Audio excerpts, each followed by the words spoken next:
Happy to welcome Mina Kimes back to the show on an exciting day of news about you, which we will get to. But I know that you are maybe even more excited about the fact that Cam Newton goes to New England. Newton plus McDaniels equals what?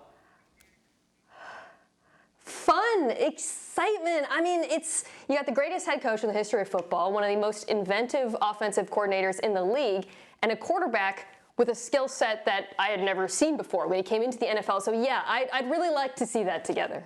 But it also comes with caveats, Mina. You know this. Health is a real question. And just, are we getting a 15 version of Newton? That's a lot to ask. Or are we getting something that's closer to that than the 18-19 version of Newton? What do you feel like is reasonable to ask for?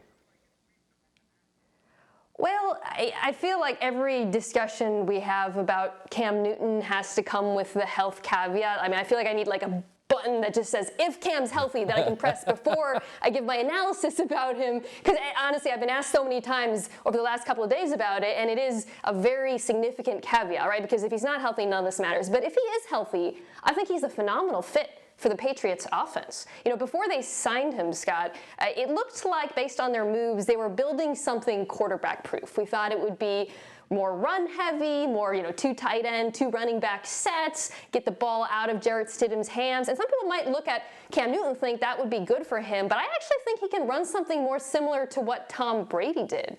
According to data from Sports Info Solutions, he's actually outperformed Brady over the last 2 years on quick passes. So I'd love to see McDaniels marry those two concepts with a little bit of Lamar Jackson, borrow heavily from that 2018 Norv Turner offense, and come up with something really creative and fun. Put Cam in the gun, get the ball out quickly. Nice quick hitters off of play action. I think he could really thrive.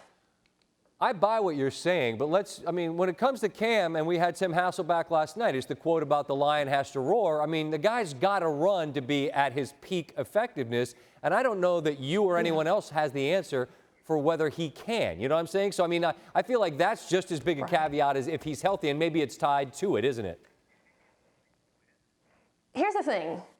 He doesn't have to run all of the time. His mere presence on the field with the threat of the run helps everyone around him. That is something that Bill Belichick knows all too well after seeing his defense get carved up by Lamar Jackson, Deshaun Watson because of the numbers advantage. It makes them one-dimensional. Those wide receivers in New England, it's not a great group.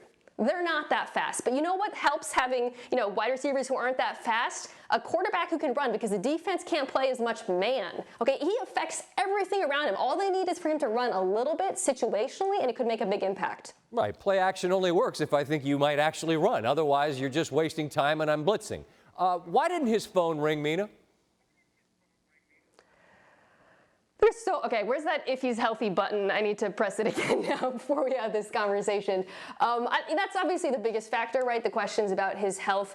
There's always been weird misperceptions, I think, about Cam Newton, who he is, his character, some of it dating back to when he was college, some of it's been coded, a lot of it's been inaccurate. But I also think, and this is going to sound crazy, but sometimes in the NFL, when teams have young quarterbacks, they don't want to bring in a better quarterback. I realize that sounds counterintuitive, but it's actually true. And I think a lot of teams around the NFL didn't view him as a backup, didn't want him to threaten their quarterback, and ultimately you were left with the New England Patriots who lucked into it. All right, so that's cool news, but the fact that you're part of this new NFL Live reboot's really exciting. I'm paraphrasing a tweet, but you were talking about being a kid on the board, so to speak. You geek out about football. Now this is what you get to do. When that reality really lands in your lap, how do you make it make sense, Mina? I think you feel the same way, which is it still just blows my mind that we are paid to do this for a living, but there's nothing I love more than football, as you can tell because I'm leaning in the chair forward talking about Cam Newton like a weirdo, and the chance to do that every day is just such a gift. We do need to talk about Lenny, though. If you don't know, Lenny's her dog.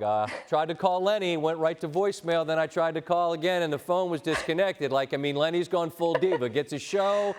Don't let Lenny get all brand new, okay? Yeah, well, he actually didn't get called up to NFL Live, so he might be sulking somewhere. All right. Well, but Mama can afford the top shelf treats. Congratulations, you've earned this. I've told you this every time you've been on. You're great at everything you do, including stopping by to talk with us. Thank you, and keep killing it, all right? Thanks. Thanks for watching ESPN on YouTube. For live streaming sports and premium content, subscribe to ESPN+.